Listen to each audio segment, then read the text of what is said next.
श्रीकांत नावाचा एक तरुण अनेक वर्षांपासून निद्रानाशाने त्रस्त होता. रात्री कितीही थकलो तरी झोप काही येईना. मन शांत नसे, विचारांची घालमेल, काळजी आणि असहायता यामुळे तो मानसिक आणि शारीरिकदृष्ट्या कोसळत चालला होता. अनेक डॉक्टर, औषधं, ध्यानधारणा सगळं करून झालं, पण फरक पडत नव्हता. एक दिवस त्याच्या आईने सांगितलं, बाळा, झोपताना उशाखाली श्री स्वामी समर्थांची पोथी ठेव आणि झोपायच्या आधी श्री स्वामी समर्थाचा 108 वेळा नामजप कर. श्रीकांत फारस मनावर न घेता शेवटी प्रयत्न म्हणून ते केलं. त्या रात्री काहीतरी वेगळंच घडलं. पहिल्यांदाच इतक्या वर्षांनी त्याला गाढ आणि शांत झोप लागली. त्याचा चेहरा शांत होता, मन हलकं झालं होतं आणि सकाळी उठल्यावर त्याचं पहिलं वाक्य होतं, आई, आज मला खरंच झोप लागली. तेव्हापासून रोज रात्री तो झोपण्याआधी स्वामींचं नामस्मरण करतो आणि उशाखाली स्वामींची पोथी ठेवतो. आज श्रीकांत सावरलेला आहे आणि हे सगळं फक्त एका श्रद्धेच्या कृपेने घडलं. श्री स्वामी समर्थांच्या पोथीच्या आणि नामजपाच्या भक्तीने.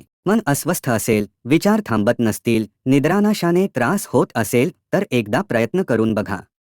उशाखाली पोथी ठेवा आणि स्वामींचं नाव घ्या. शांत झोप तुमच्यासाठीही स्वामींचं वरदान ठरू शकतं.